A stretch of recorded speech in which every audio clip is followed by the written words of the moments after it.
Hola, buenas tardes a todos y a todas. ¿Me escuchan? ¿Puedo leer sus comentarios?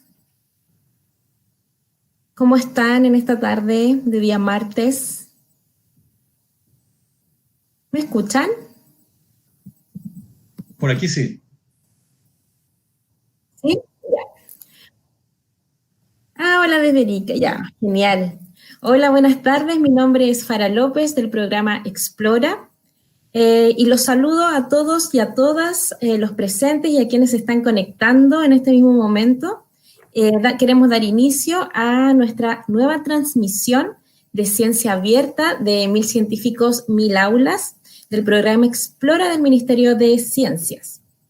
Esta transmisión la hacemos en conjunto, el Par Explora Arica y Parinacota y el Explora de la región metropolitana Sur-Oriente.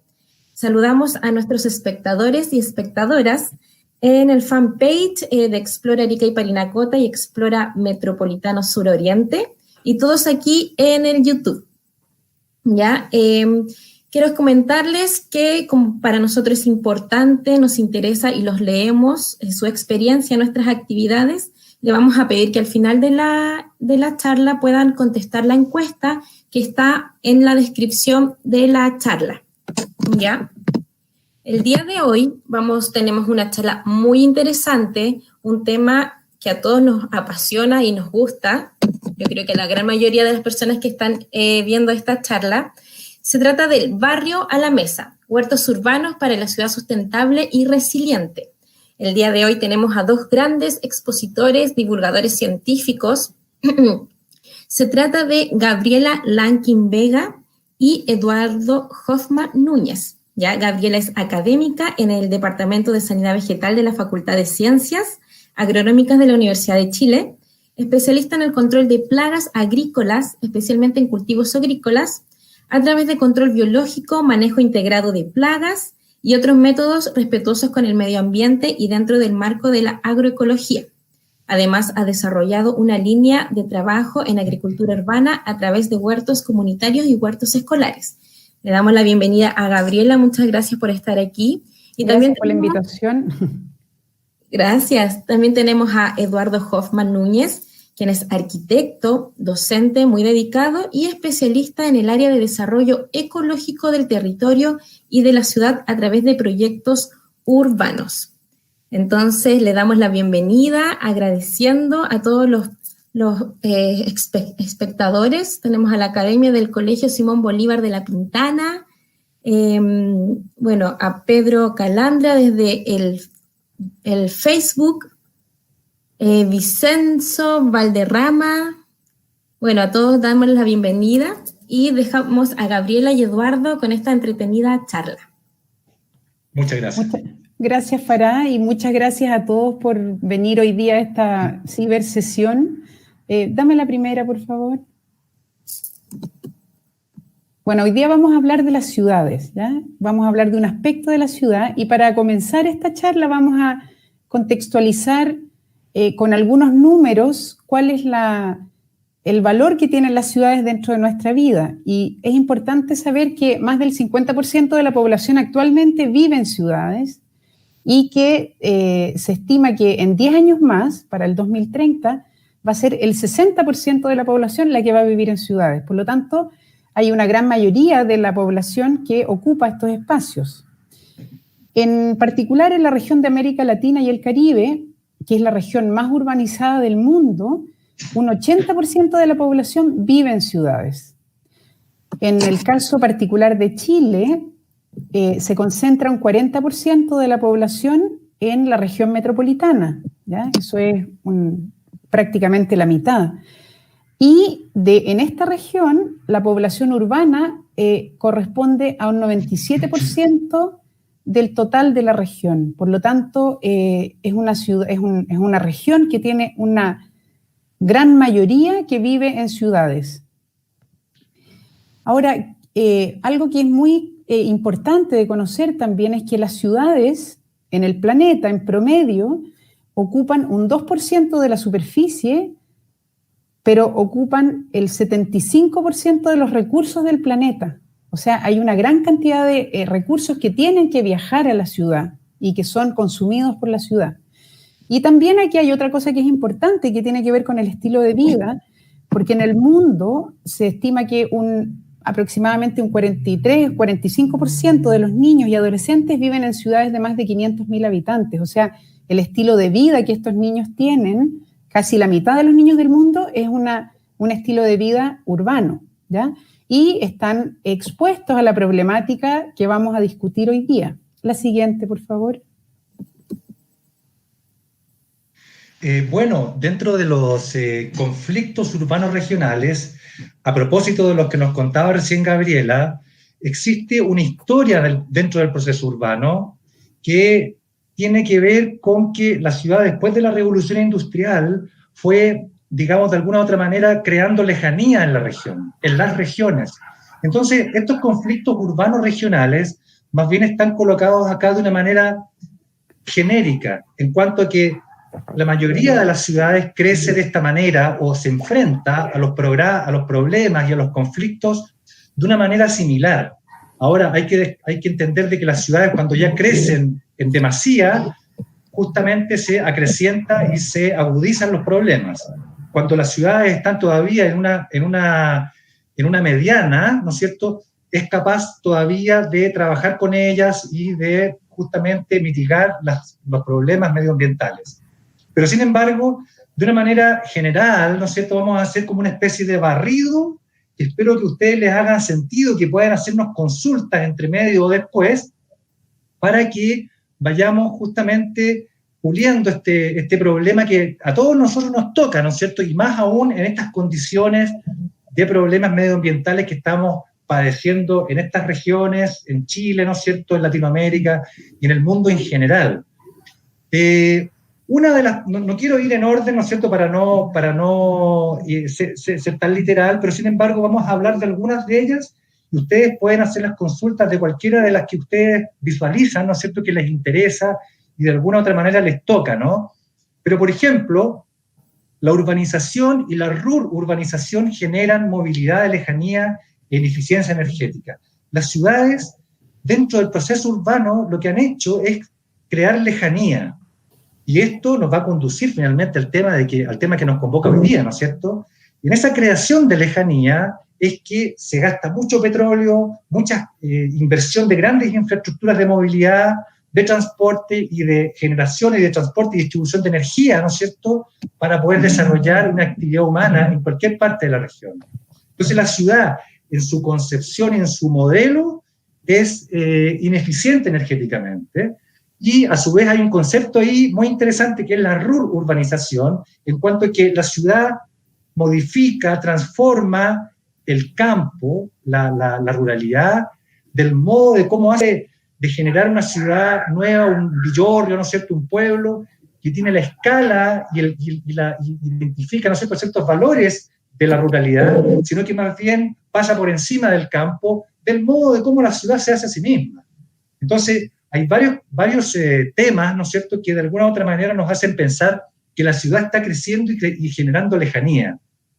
También hay otras problemáticas acá que nosotros vemos, no queremos hablar de cada uno de ellos porque es muy largo, y profundizando en cada uno de ellos lo podemos ver después en las preguntas, como les decía, pero también existe un deterioro y una subutilización de los espacios públicos. Y esto tiene mucho que ver también con lo que vamos a hablar más adelante, porque lo que nosotros pretendemos justamente es poner en valor la necesidad de recuperar los espacios públicos, de integrarlos a los centros comunitarios, si es que es posible, y a los huertos urbanos para que estos tengan, ¿no es cierto?, incidencia en el territorio.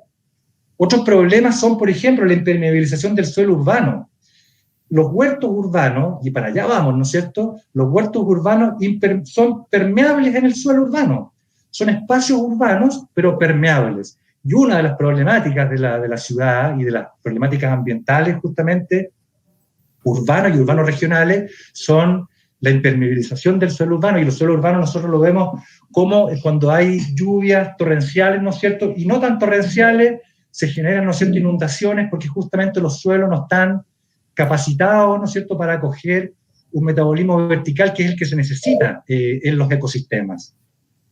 Otro problema, por ejemplo, podemos leer cualquiera, la segregación social es justamente a partir de la clasificación del suelo y del valor del suelo en cuanto a que las familias o las personas más pobres tienen que viajar más lejos y a mayor distancia porque el suelo urbano es más barato en las periferias de las ciudades. Y justamente se valorizan y se densifican los centros de las ciudades, generando segregación social, a propósito de que la ciudad crea este modelo, ¿no es cierto?, de lejanía a partir de las condicionantes del petróleo, de la urbanización en general, que es lo que hemos venido, de alguna manera, describiendo rápidamente. También hay una desregulación institucional, porque la planificación urbana es sectorial, es muy rígida, se preocupa nada más, muchas veces en base, ¿no es cierto?, a regular más bien que proponer y crear una visión de ciudad, más bien regula lo que no se puede hacer y lo que sí se puede hacer, pero no crea una visión de ciudad, de la ciudad que nosotros queremos conformar de aquí a 50 años más. Las ciudades contaminan el suelo, el aire, fragmentan los ecosistemas naturales. Bueno, todas las problemáticas urbanos-regionales que de alguna u otra manera vamos a tocar en esta sesión muy rápidamente, pero que nos van a conducir a la problemática digamos, a la solución de la problemática a través de los huertos urbanos. Adelante, por favor, Fara. Sí, quiero recomendarle a las personas que ven el video un poco pegado, es por la hora, el internet está como saturado, entonces que retrasen el video unos 30 o a 1 minuto para que puedan ver el video de una forma más fluida. ¿Ya? Vamos a pasar a la siguiente. Bueno, uno de los conflictos que genera este crecimiento de la manera como se hace en la ciudad, como dijo Eduardo, es que la ciudad produce lejanía y en este proceso ocurre que los centros de producción de nuestros alimentos se alejan de los centros de consumo, ¿ya?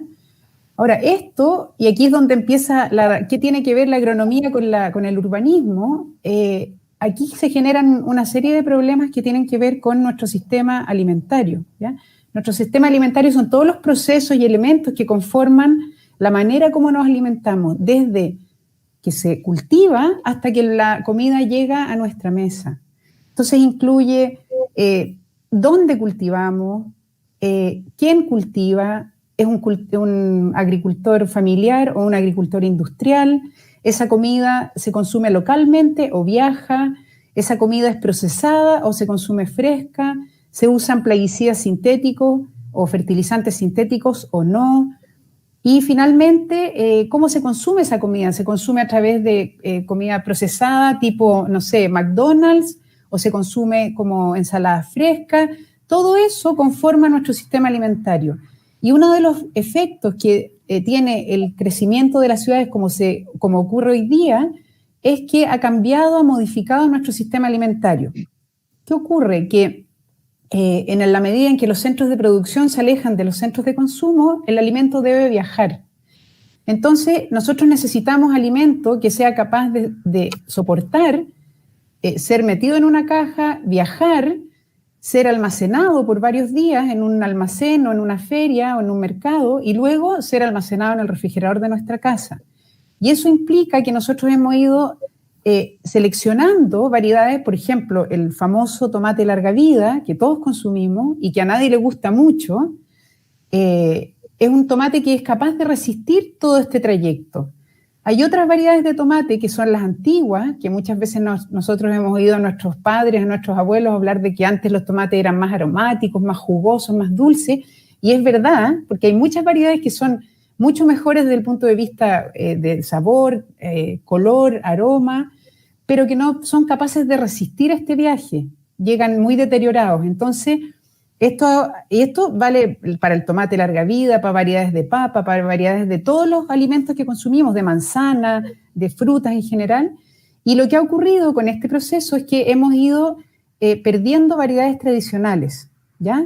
Yo sé que en Arica, ahí está Fará, hay varias variedades tradicionales de tomate, de algunos maíces, que son conocidos localmente, pero nosotros acá en Santiago no los conocemos, ¿ya?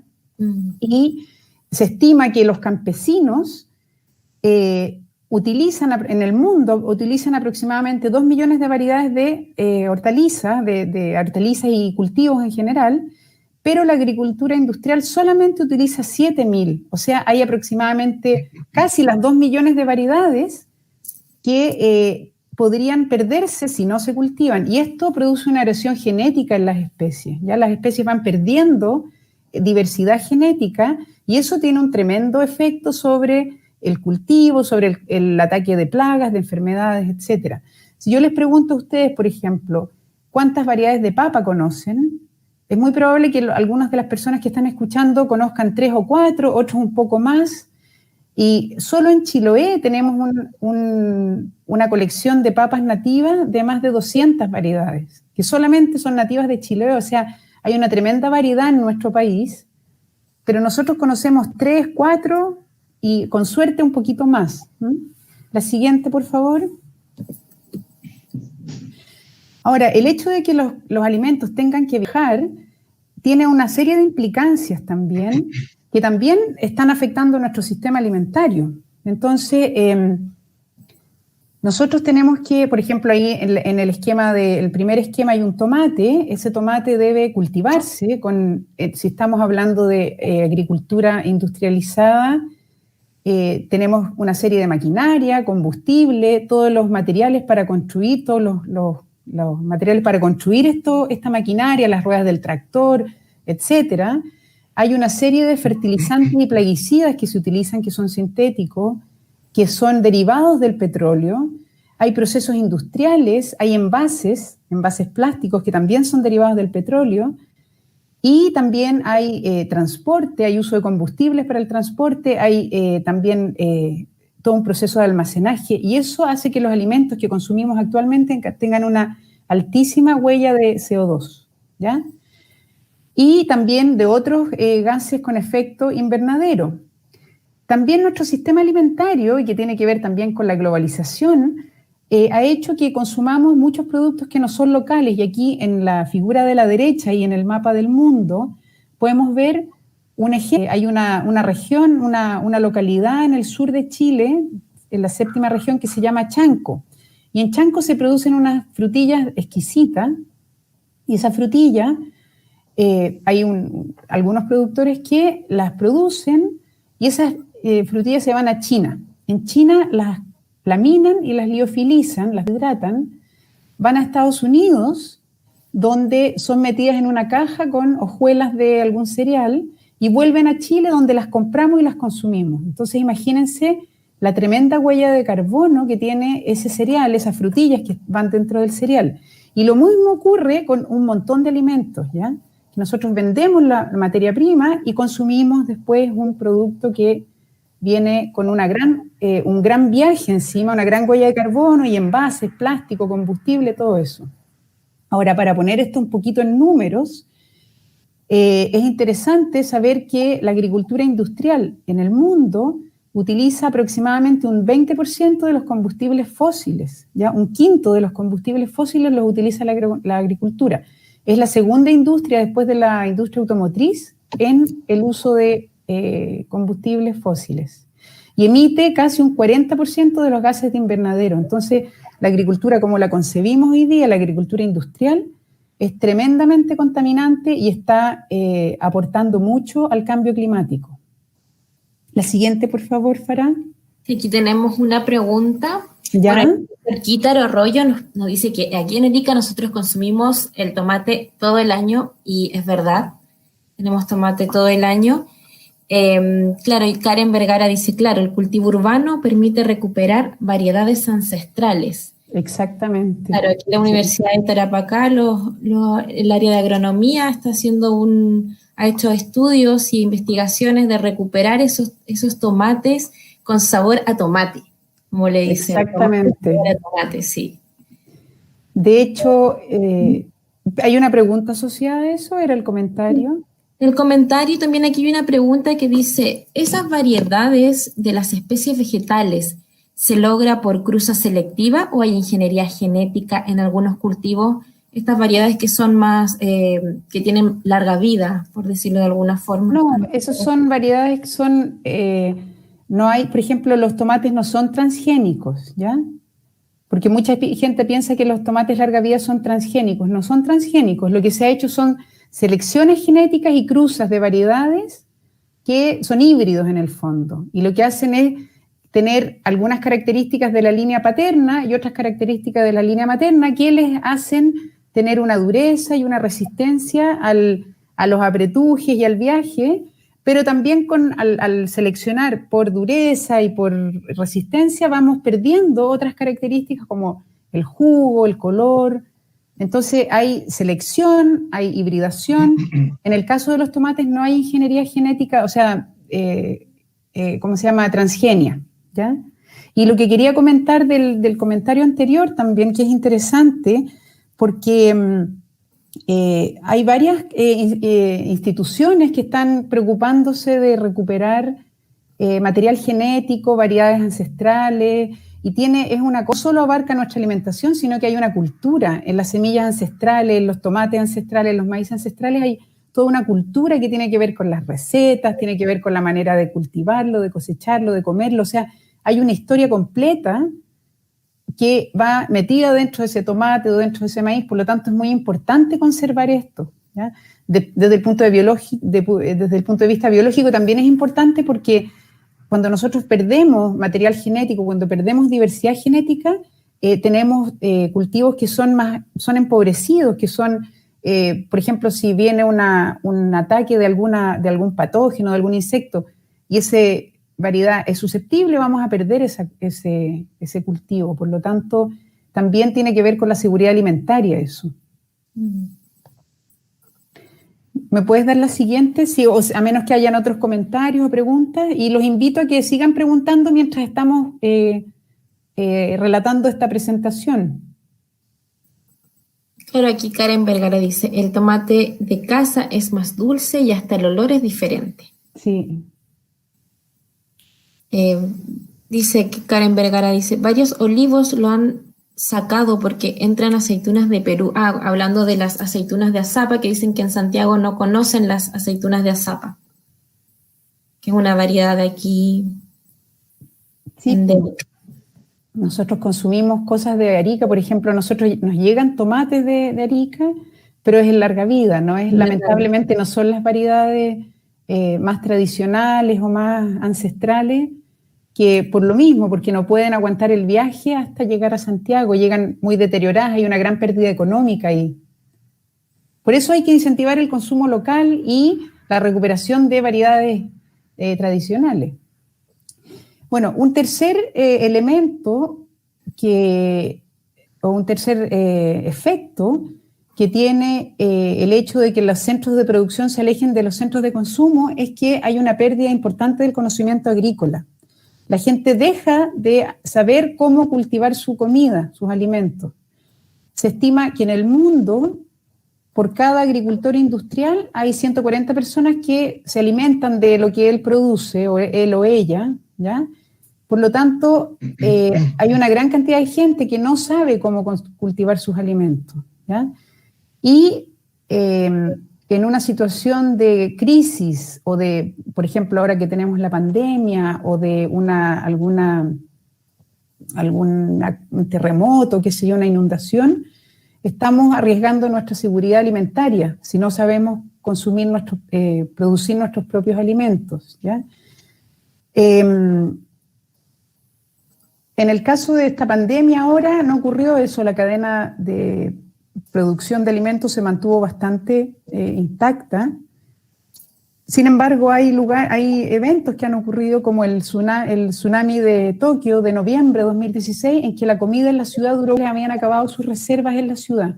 Y se ha hecho un cálculo de que las ciudades de 10 millones de personas, en promedio, 1.000 toneladas de comida al día, la comida, y esa comida recorre en promedio 1.000 kilómetros. Entonces, imagínense la huella de carbono que tiene esa comida y también lo que significa desde el punto de vista del aprovisionamiento en caso de que esa comida no pueda llegar al lugar. Entonces, aquí tenemos un efecto sobre la seguridad alimentaria y también esto convierte a nuestras ciudades en ciudades poco resilientes, ¿ya?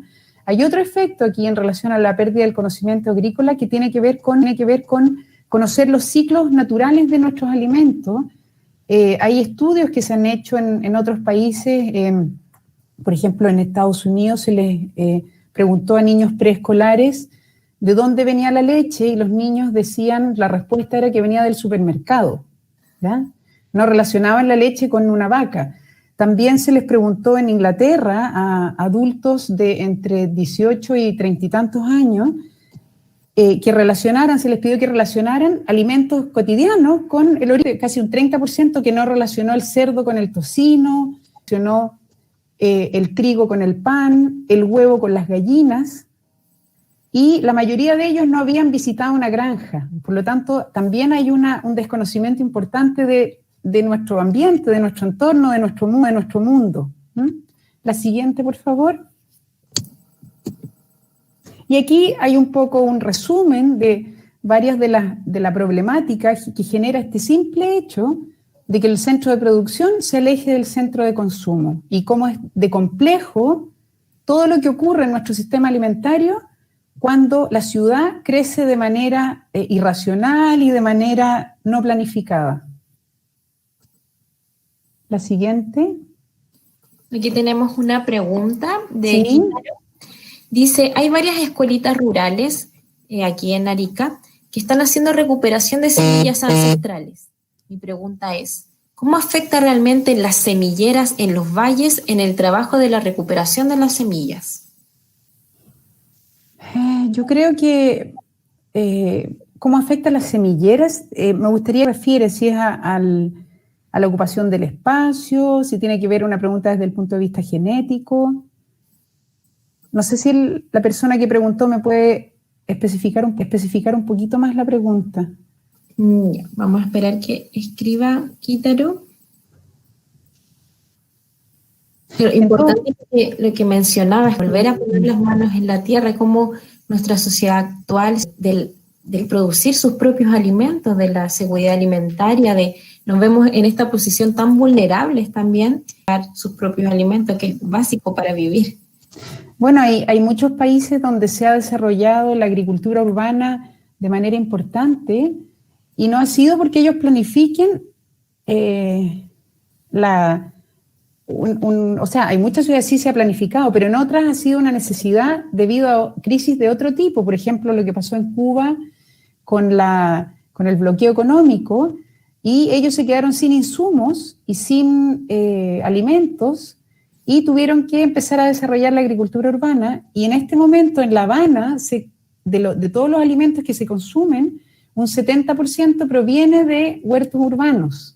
Entonces es una ciudad en la que si hubiera un tsunami o un terremoto o un huracán, ellos tienen sus propios alimentos que se cultivan localmente. Entonces hay también ejemplos en Brasil donde crisis de otro tipo ha hecho que se desarrolle de manera importante esta actividad. Entonces ha sido una respuesta, digamos, a la falta de alimentos y lo han hecho muy bien. No sé si hay más detalle de la pregunta. No me ha llegado más detalles de... Mira, te propongo que lo dejemos para el final. Ya. Sí, y que la persona... Eso.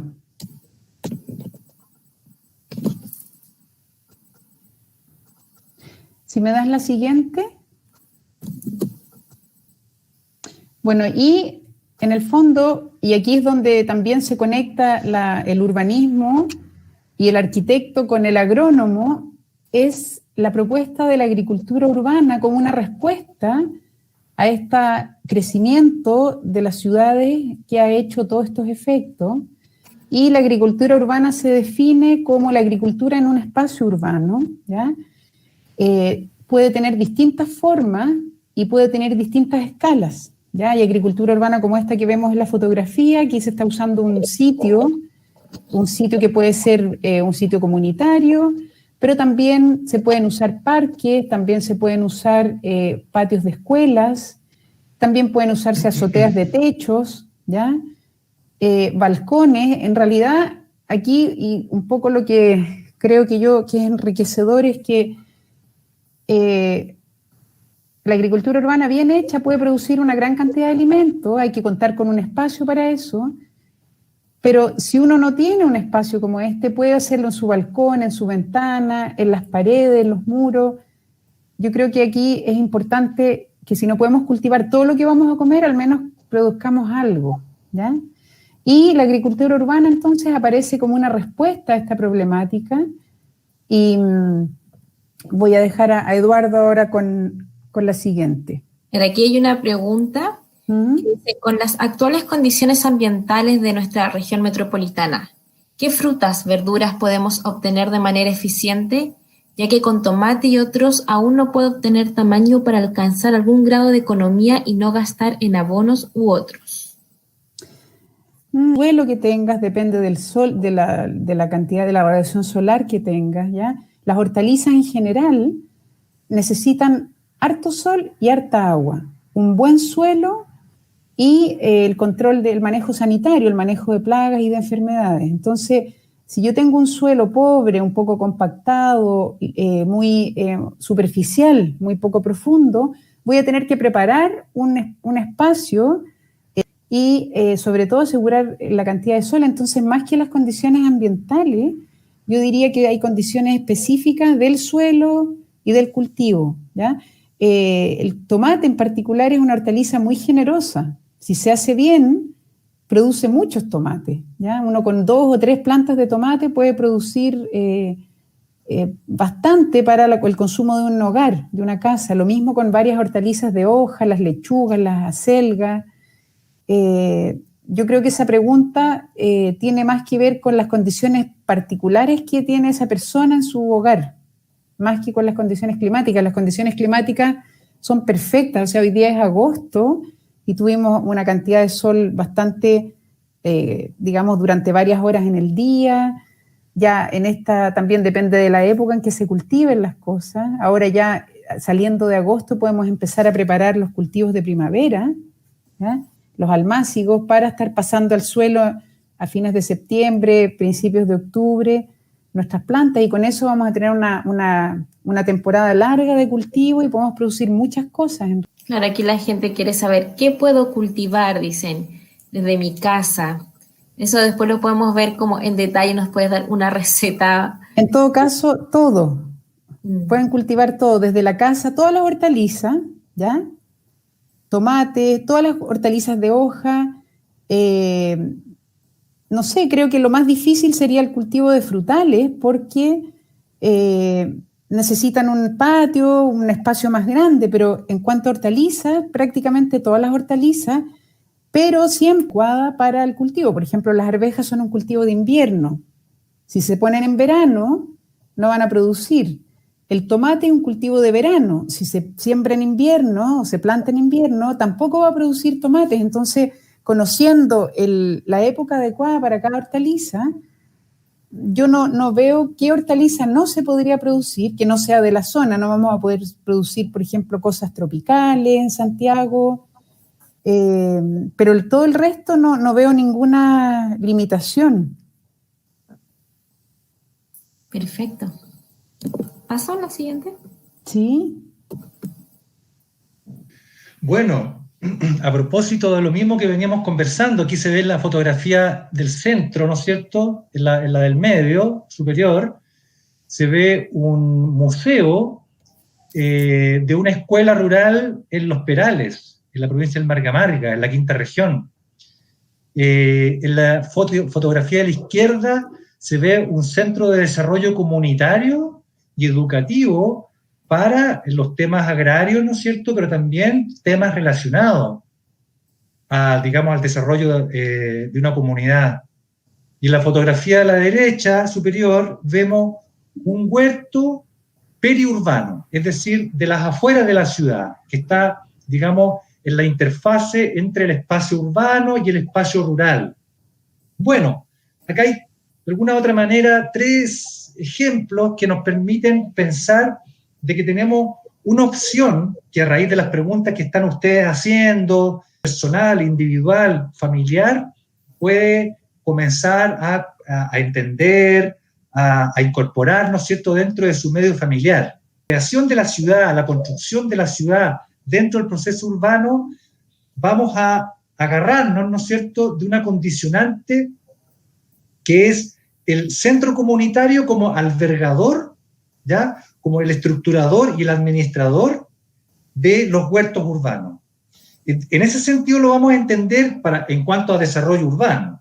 Sin embargo, en la individualidad familiar, ¿no es cierto?, cada uno puede tener huertos en sus casas, independientemente de las comunidades que estén alrededor. Ahora, vamos a hablar sobre 3 temas fundamentalmente que nos hablan de la sustentabilidad, una palabra que ahora, hoy por hoy, nos resuena de una manera mucho más fuerte y más resonante que antes, ¿no? A propósito de todas las problemáticas sociales y ambientales que vivimos en Chile, en Latinoamérica, en el globo. Entonces, vamos a entender vamos a ver de que los huertos y los, digamos, creados y en conjunto con los centros comunitarios tienen la posibilidad de ser sustentables para la ciudad, creando 3 grandes ejes, 3 grandes líneas de acción. Una que es la línea comunitaria social, otra que es la línea, digamos, del punto de vista energético y económico, y otra que es una dirección que tiene que ver probablemente con la ecología. Al primer aspecto, vamos a entender de que los huertos los tenemos que visualizar dentro del ámbito urbano, ¿no es cierto?, dentro del espacio urbano, lo tenemos que asociar a un centro comunitario. ¿Y por qué esto? Porque el centro comunitario es un nombre bastante general que nos permite administrar, mantener en el tiempo, ¿no es cierto?, integrar, contener, cuidar los huertos urbanos. A su vez también, estos centros comunitarios permiten integrar a la comunidad de los barrios urbanos en los mismos huertos. Dentro de una manzana, de una ciudad o de un barrio, ¿no es cierto?, nosotros podríamos crear, ya sea a través de una junta de vecinos, o a través del municipio, o a través de los propios vecinos que se organizan, ¿no?, porque visualizaron un sitio eriazo, o que es público y se puede pedir en préstamo, ¿no es cierto?, que es un espacio público de la municipalidad. Se puede crear un sitio que sea de carácter urbano-ecológico, en cuanto que la propia comunidad se hace cargo de él, lo cuida, lo mantiene.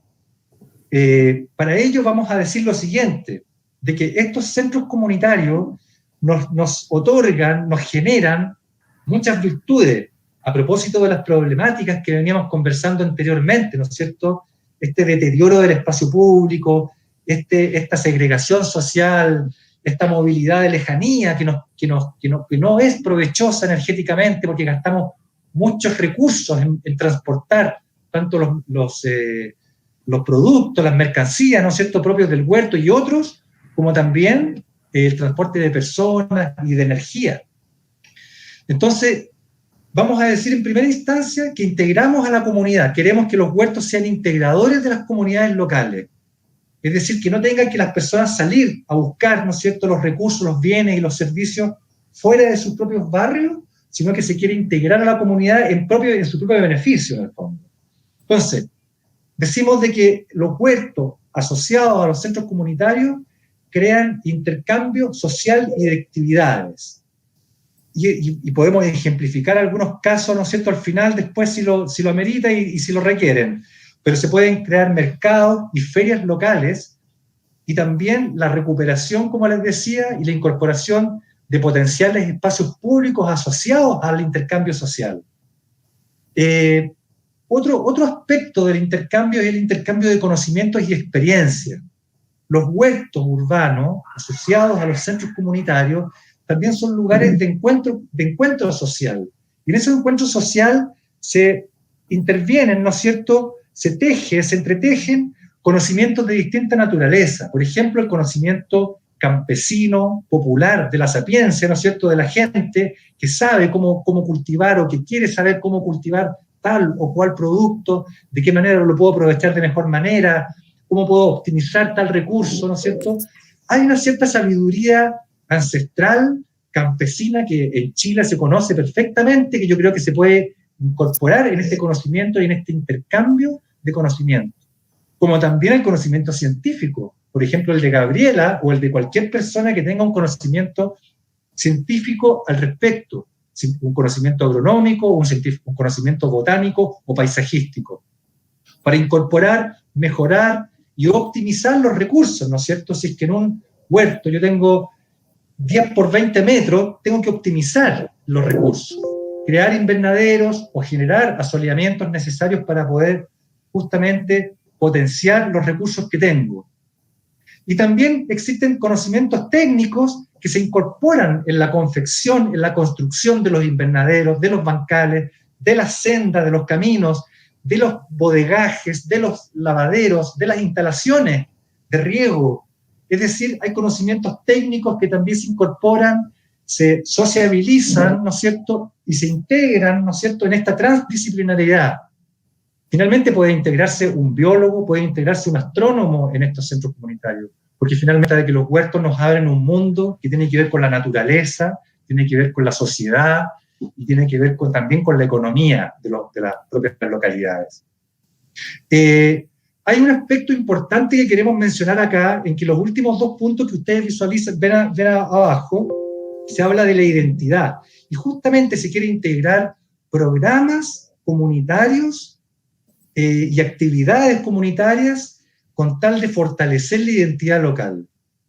Consolidar el tejido social significa crear una red en el tiempo de actividades humanas productivas y no productivas, también de ocio, de recreación, como también productivas, también de intercambio comercial e intercambio social, que van en el tiempo fortaleciendo y reconociendo ciertos espacios urbanos. Y esos espacios urbanos nosotros los podemos reconocer como espacios simbólicos en la ciudad, que si tenemos un buen desenlace de estas actividades y desarrollo comunitario, comienzan a ser espacios patrimoniales en la ciudad. Por lo tanto, los huertos aportan a reconocer en el tiempo, ¿no es cierto?, ciertas espacialidades, porque no podemos desconocer de que este intercambio social se tiene que dar en un espacio físico, ¿cierto?, el espacio rural o del espacio urbano rural. Veamos la siguiente lámina. Yanina nos pregunta, dice, ¿los urbanos tengan una magnitud comercial? No necesariamente. O sea, nosotros podemos entender de que un huerto urbano puede ser para alimentar a una comunidad focalizada como un barrio, en cuanto a que genera una autonomía alimentaria para un determinado barrio y que esas personas, habitantes de ese barrio, no tengan que ir a buscar recursos a las lejanías, ¿no es cierto?, sino que se basten con esta autonomía que ayuda y aporta a la resiliencia urbana, a la resiliencia, finalmente. Entonces, hay una posibilidad de que ese huerto no necesariamente tenga que ser destinado al intercambio comercial, sino que también puede ser destinado al intercambio alimentario propio, ¿no es cierto?, a la propia familia o al propio grupo humano, ¿no es cierto?, que se junta allí. Ahora, lo interesante de las ferias, lo interesante del intercambio comercial es que se generan otras actividades relacionadas, porque, por ejemplo, una señora que cultivó, no sé, una determinada pepinos, por ejemplo, hortaliza, ¿no es cierto?, puede ser que en su casa, con su familia, o en un grupo familiar, o un grupo del barrio, o un grupo de mujeres o de hombres, ¿no?, se puedan organizar y elaborar, envasar, hacer conservas un poco más elaborados que el recurso directo que nosotros extraemos de la tierra y lo vendemos en la feria.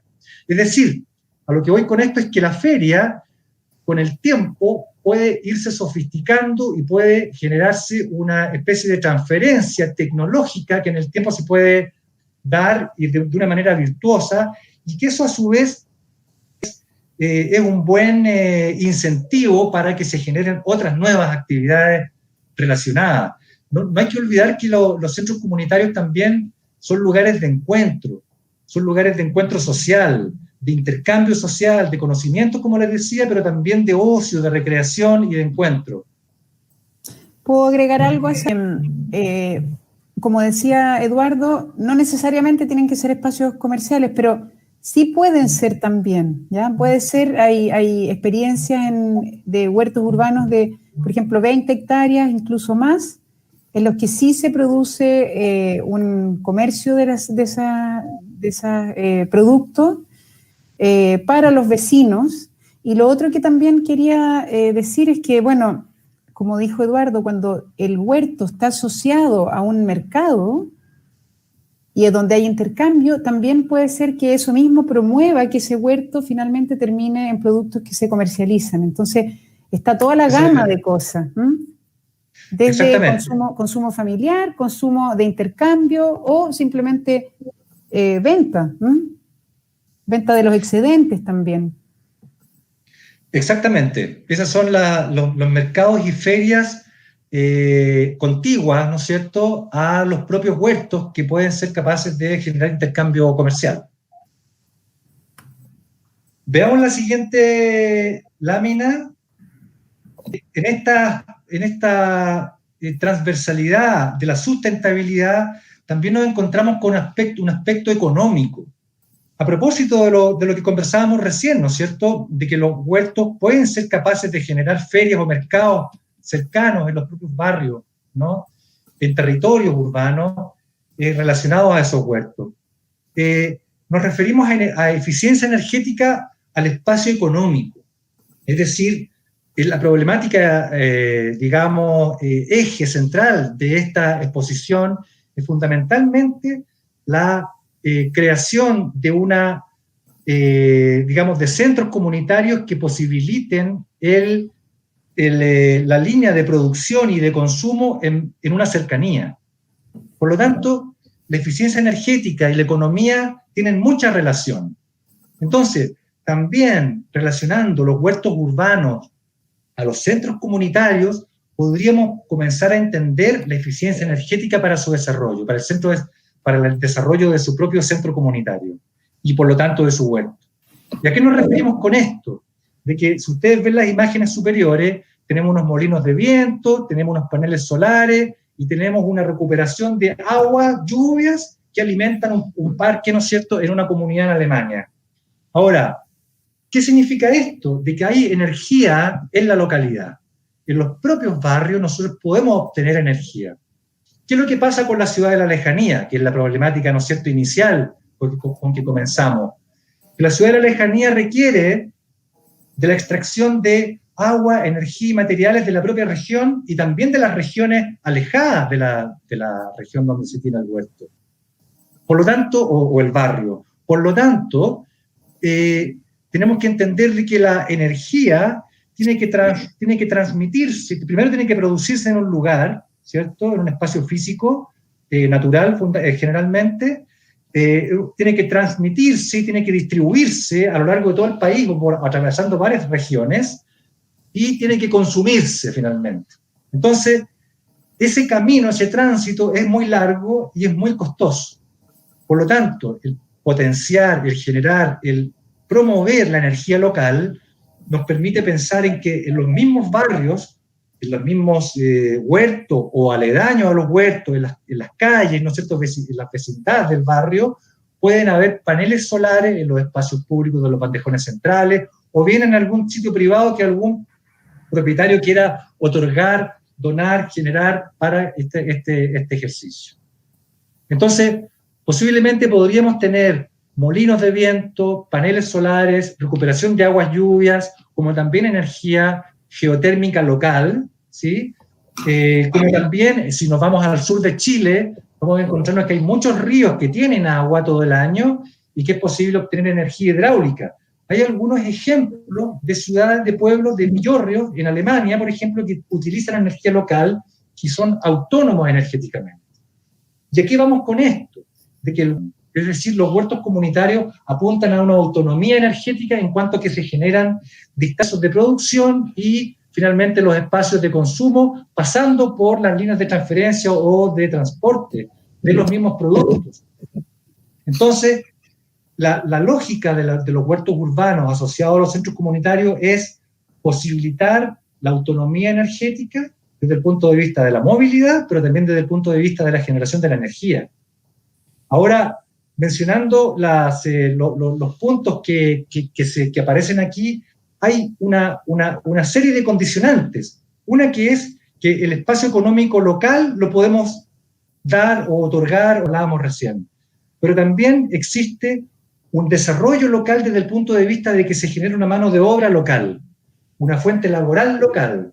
A su vez también, yo creo que todos deben estar de acuerdo en que tener un huerto cerca, comunitario, ya sea de un colegio o del municipio o de un centro comunitario, ¿no es cierto?, de una junta de vecinos, son fuente de salud y de bienestar, porque estamos asociándonos con un espacio abierto, libre, estamos integrando a nuestra vida un bien libre como es el sol, la naturaleza, la permeabilidad del suelo, la humedad del ecosistema a nuestra vida. También no está de más retomar los temas que hablábamos recién, ¿no es cierto?, que es el intercambio social. Todas esas cosas finalmente se aunan en este desarrollo local que queremos también destacar acá. Y tiene que ver con la economía porque la fuente de salud es muy económica, si lo vemos a largo plazo, ¿no es cierto? Y de esa manera podríamos entender de que existe esta visión que nos ayuda a pensar el centro comunitario asociado a un huerto urbano desde el punto de vista de que acoge o construye un espacio económico de cercanía. Y eso es lo que nosotros queremos potenciar y valorar desde el punto de vista energético porque es sustentable en el tiempo. Veamos la siguiente lámina. A su vez también una tercera parte, ¿no es cierto?, y que forma parte de del concepto de la sustentabilidad es la ecología propiamente tal, el medio ambiente, ¿no es cierto? Es decir, los huertos urbanos nosotros los concebimos aquí como un servicio ambiental para la ciudad y para la región. ¿Qué significa esto?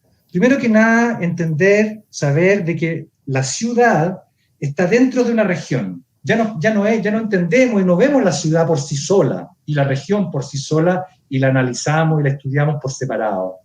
Ahora nosotros entendemos, estudiamos y entendemos la ciudad dentro de la región. Es decir, la ciudad está en un soporte natural, que es el soporte de la región.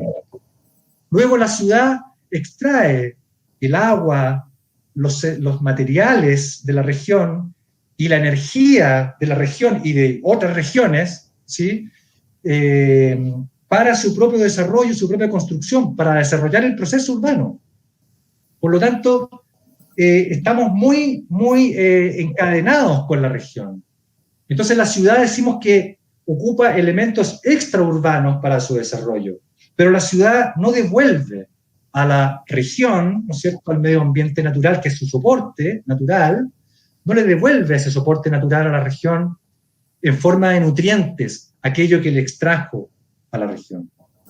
Entonces, la ciudad en ese sentido no se entiende como una ciudad metabólica, sino que es una ciudad no sustentable que obstruye, ¿no es cierto?, los ciclos hídricos, los ciclos sedimentarios, tiene grandes cantidades de espacios de acopio de basura, de desechos urbanos, de desechos del propio proceso de nuestra vida.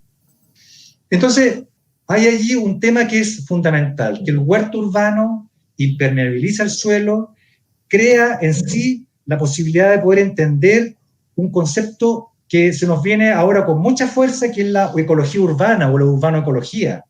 La urbanoecología finalmente la podemos entender como una concatenación de espacios verdes que finalmente construyen lo que nosotros denominamos la infraestructura verde.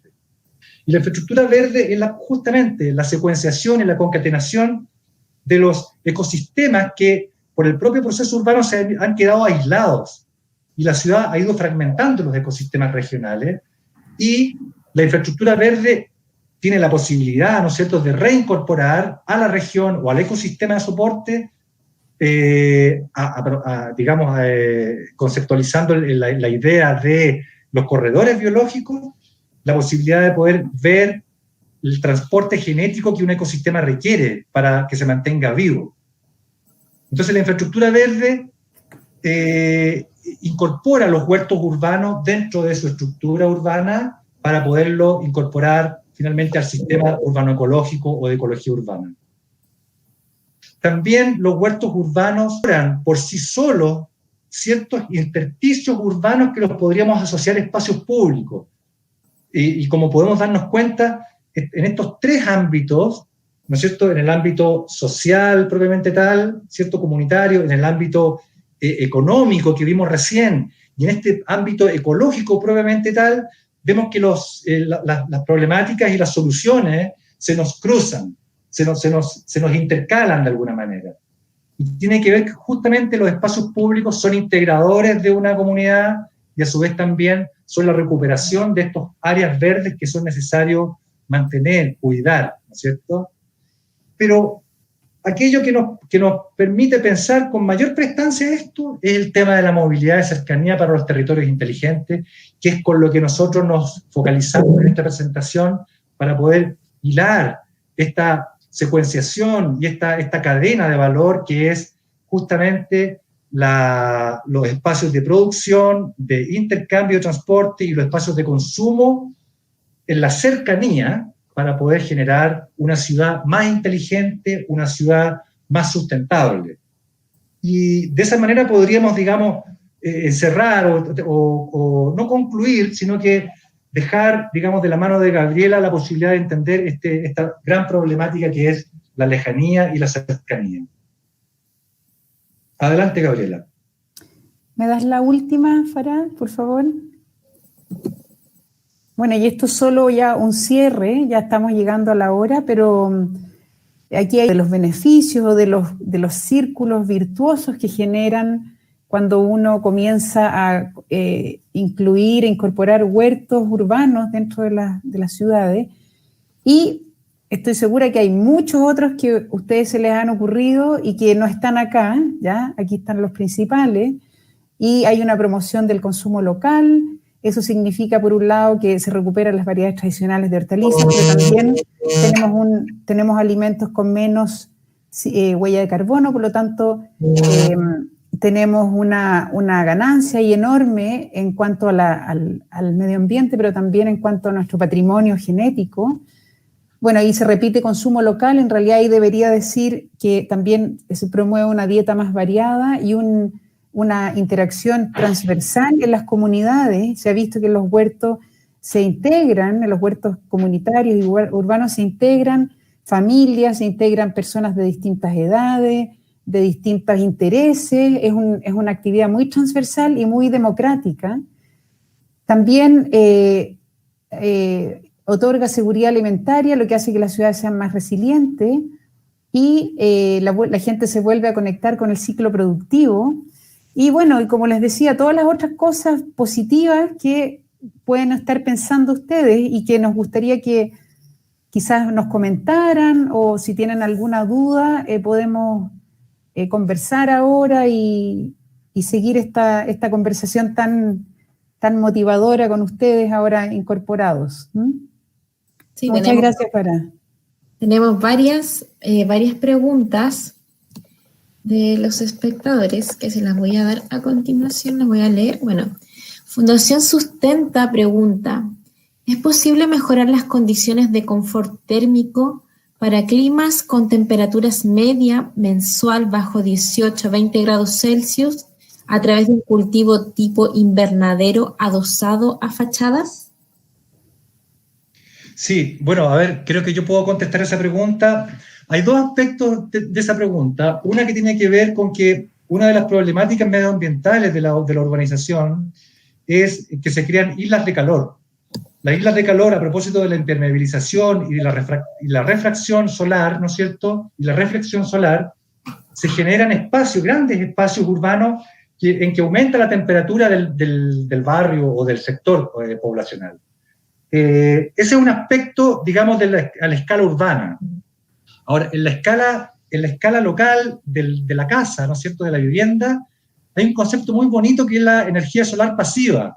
Si nosotros asociamos un invernadero con un muro pétreo, ¿no es cierto?, de piedra, de ladrillo o de hormigón, ¿no es cierto?, o incluso un muro de agua, es posible que nosotros podamos calentar ese muro con a través del efecto invernadero, de un invernadero que se construye sobre, ¿no es cierto?, ante el muro para que la luz solar lo caliente y caliente finalmente a través de una transmisión y de un manejo de calor en el interior de la vivienda.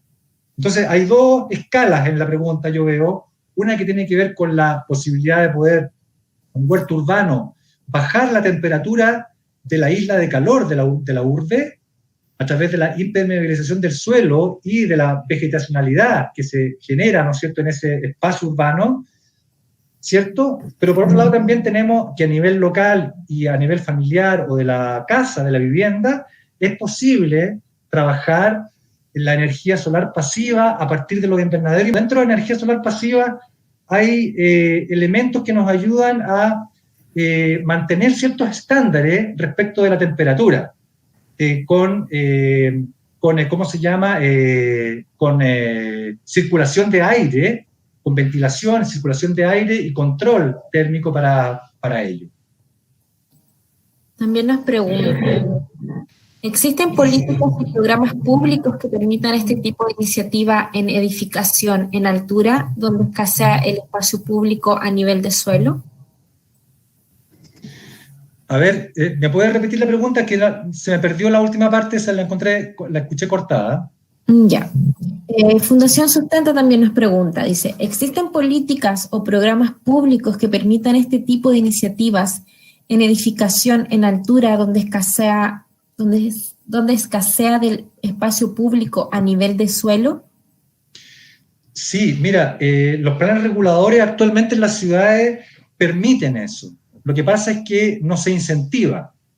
En España, en Alemania, en algunos países desarrollados, por lo que me ha tocado ver a mí, yo sé que en otros países también lo existe eso, se incentiva eso. Es decir, que existe digamos, una contribución desde el punto de vista económico en el pago de los impuestos, ¿no es cierto? O en el pago, en la contribución que se le otorga a la propia comunidad existente, como un barrio o una ciudad, existen ciertos resguardos económicos que nos permiten llevar a cabo dichas propuestas. Es decir, se incentiva el hecho de generar espacios verdes en las ciudades, huertos en altura, huertos verticales o huertos en el barrio. La misma utilización de la energía local, ¿no es cierto?, nos permite, si nosotros creamos leyes que incentiven, ¿no es cierto?, leyes locales. Esto hay que hablarlo siempre de la manera local porque cada espacio urbano, cada ciudad, cada región en Chile tiene distintas realidades, ¿no es cierto? Entonces, si nosotros incentivamos a través de los instrumentos de planificación la incorporación de estos huertos y de la incorporación y de la creación de centros comunitarios asociados a los huertos, posiblemente sea un buen incentivo económico para las personas que viven allí. No solamente porque se crean ferias que logran finalmente equiparar ciertas inversiones, sino que también se incentiva desde el punto de vista del pago de impuestos, por ejemplo. No sé si se responde la pregunta. Bueno, aquí, retomando la pregunta que nos hicieron al principio de la charla, ¿cómo afecta en la variabilidad genética de las semillas, en la recuperación de semillas ancestrales? Bueno, ahora entiendo un poco más la pregunta. Bueno, puede afectarlo en el sentido de que hay ciertas especies que son de polinización cruzada, ¿ya? La planta necesita de otra planta para que ocurra polinización. Entonces, cuando yo tengo semillera, los insectos vuelan de un lugar donde se está produciendo una variedad, que puede ser una variedad comercial, y pueden llevar el polen a otra variedad, que es nuestra variedad ancestral que estamos cultivando en otra parte. Entonces, eso puede ser un problema, ¿ya? Sí. Aquí otra pregunta de Sofía Roa, dice, ¿cómo podemos enfrentar la sequía teniendo huertos urbanos, sabiendo que el pronóstico de disponibilidad de agua son tan desesperanzadores? Mira, esa es una gran pregunta. Hay una cantidad enorme de agua que se desperdicia, digamos, y que podría ser perfectamente el agua para un huerto, el agua del lavado de platos, todas las aguas grises de la casa, ¿ya? Son aguas que perfectamente se pueden utilizar directamente o pueden pasar por una desengrasadora, por un sistema de filtro, y eso va a depender, va a ser un sistema más o menos sofisticado, pero que se pueden usar, y hay una gran cantidad de agua que alcanza perfectamente para un huerto. También hay situaciones que a veces podrían modificarse. Por ejemplo, hay gente que tiene un césped, y el césped es bonito, es una cosa bonita, hace que la ciudad sea más verde, qué sé yo, pero es un verde que no es productivo. Entonces también se plantea que se reemplace las plantas ornamentales, que son meramente ornamentales como el césped, por espacios productivos. Entonces, donde había un pasto, yo lo cambio por un huerto y utilizando la misma cantidad de agua, yo produzco, ¿ya? Entonces, yo creo que es importante asociar, sobre todo en relación al agua, asociar los huertos a sistemas que permitan reutilizar aguas que son perfectamente viables para un huerto. Aquí Karen Vergara nos comenta que existe un gel que reduce el consumo de agua en las plantaciones hasta un 80%. Sí. Y nos pregunta, dice, si uno planta en neumáticos, ¿los alimentos se contaminan? Mira, los alimentos, las plantas tienen unas raíces muy finitas, que son las que están en el suelo y cumplen dos funciones. Por un lado son un soporte, pero hay unas raíces muy finas que son las que absorben los minerales y el agua del suelo. Y normalmente son raíces muy pequeñas donde no entran cualquier molécula, ¿ya? Entonces, si son partículas muy pequeñas, las que contaminan el suelo, podría haber un poquitito de absorción de esos minerales. Por ejemplo, el agua en Calama tiene arsénico. Es natural, no viene de la minería, es una condición natural del agua. Y las plantas adquieren ese arsénico al absorberlo del suelo, ¿ya? Entonces, podría ser que algunos de esos compuestos puedan entrar a las plantas, pero en general, cuando se planta en neumático, entiendo que no, ¿ya? Habría que hacer una búsqueda un poquito más detallada de esto. Sin embargo, a mí me parece, esa es mi opinión personal, que ojalá uno en el huerto, para que sea realmente sustentable y ecológico, uno no incorpore elementos que no van a degradarse. O sea, en vez de usar neumático, quizás usar un cajón de tomates, por ejemplo, como receptáculo del huerto. Me parece a mí que eso lo hace mucho más integrado y mucho más orgánico y mucho más degradable, porque siempre uno está produciendo desechos en el huerto. Hay siempre los paquetitos donde vienen las semillas, donde vienen algunos fertilizantes. Bueno, en este caso, si uno utiliza botellas plásticas o neumáticos, y está metiendo elementos que no son degradables al huerto. Y mi opinión personal es que yo prefiero usar papel, prefiero usar madera, pero eso es una opinión totalmente personal. Ya, aquí desde el Facebook, Neroni del Canto nos preguntó hace un momento, dice, ¿es verdad que se trasplanta dependiendo de la luna? Bueno, hay ciertas técnicas, sistemas agrícolas que respetan los ciclos de la luna, la agricultura biodinámica, por ejemplo. Observa los ciclos de la luna y hay ciertas hortalizas, por ejemplo, las de raíz, siembran con cierta fase de la luna, las de hoja con cierta otra fase de la luna. Yo no sé si hay evidencia científica de que eso sea así, pero hay una escuela grande de pensamiento que opina que tiene una influencia. Yo no lo descarto, digamos. No lo conozco bien, pero sí sé que el auditor que hizo esa pregunta debería averiguar, ¿ya? Y ahí hay todo un desarrollo de eso y de muchas otras cosas muy interesantes. Había una pregunta que muy interesante que tiene que ver con la ecología urbana, que es básicamente a qué distancia debería desenvolverse una persona para considerarlo como una movilidad de cercanía.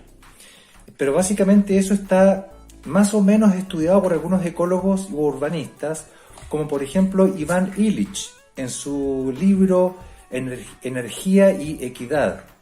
Hay otros textos que también hablan al respecto, pero hay muchas disidencias sobre esto porque es una pregunta relativa, de acuerdo a cuál es la edad, por ejemplo, de la persona para poder diferenciar las distancias para poder abastecerse y obtener los bienes y servicios requeridos en una distancia que fuera caminable o andable en bicicleta. Iván Illich, en su libro Energía y Equidad, menciona justamente que para poder hacerse cargo de un cierto espacio de movilidad, de cercanía, tenía que ser una distancia pedaleable o caminable. Y ese diámetro circular, por poner un ejemplo, es aproximadamente 10 kilómetros, que es lo que corresponde más o menos a una ciudad mediana, como una ciudad de la zona central de Chile. Y eso se considera una ciudad mediana, que tiene un promedio de una distancia de 10 kilómetros para ir y volver en bicicleta e ir, ¿no es cierto?, a abastecerse de los bienes y servicios que una persona requiere. Pero eso va a depender, como les decía, de la edad de la persona y del clima, ¿no es cierto?, y también de las infraestructuras de movilidad para poder desarrollar en bicicleta, por ejemplo, ese circuito. Espero que se haya contestado de alguna manera esa pregunta, porque es una pregunta relativa, pero es para seguir conversando, obviamente, y seguir adelante con esta disciplina, con este estudio del urbanismo. Así que les mando un abrazo, muchas gracias. Bueno, yo también tengo un par de preguntas que responder. Una de ellas dice, ¿el cultivo de hongos comestibles también es considerado agricultura urbana? Bueno, la respuesta es que sí. Agricultura urbana se considera cualquier actividad agrícola que se hace en la ciudad, en la urbe. Y ahí tenemos los huertos urbanos, que es como la producción de hortalizas, pero también hay granjas urbanas en las cuales se incluyen frutales. También pueden incluirse crianza de animales menores como cabras, conejos, algunas aves. Y si uno monta una pequeña producción de hongos también en la ciudad, también podría considerarse como agricultura urbana. También está la apicultura urbana, en la cual se instalan cajones de abejas en también terrenos urbanos. La segunda pregunta, aquí la voy a leer, dice, ¿plantar frutales en calles o plazas se puede? Sí, por supuesto. Desde el punto de vista biológico o agronómico se puede perfectamente. Uno podría reemplazar los árboles ornamentales que hay en la ciudad por árboles frutales. Y bueno, hay varias ventajas con esto. De partida, la mayoría de los frutales no producen alergias como sí lo hacen los plátanos orientales. Pero además, usando una cantidad de agua similar, uno produce la sombra que producen los árboles y además produce alimentos. Por lo tanto, tiene ventajas. El único problema es que muchas veces la gente rompe los árboles, ¿ya? Rómpelos porque ve la fruta y la gente saca la fruta cuando aún está verde, antes de tiempo. Y ahí podría haber un problema de destrucción de los árboles. Entonces, eso yo creo que tendría que ir acompañado de una educación y ojalá un cambio de actitud de la gente. Hay países en que esto es muy frecuente. Por ejemplo, en España y en algunos países en Europa se plantan frutales en la calle, naranjos, por ejemplo, en España. Y en Vancouver hace unos años se estableció un bosque comestible, se llama, que es un bosque de solamente especies frutales. Entonces, ahí en ese caso tenemos un parque enorme, público, pero que se basa en solamente especies comestibles, una especie de jardín de variedades de frutales. Así que ojalá que esto haya respondido sus dudas y bueno, les quiero agradecer a todos y todas por haber participado en esta actividad y los invito a que sigan participando en Ciencia Abierta, 1000 científicos, 1000 aulas. ¡Chao!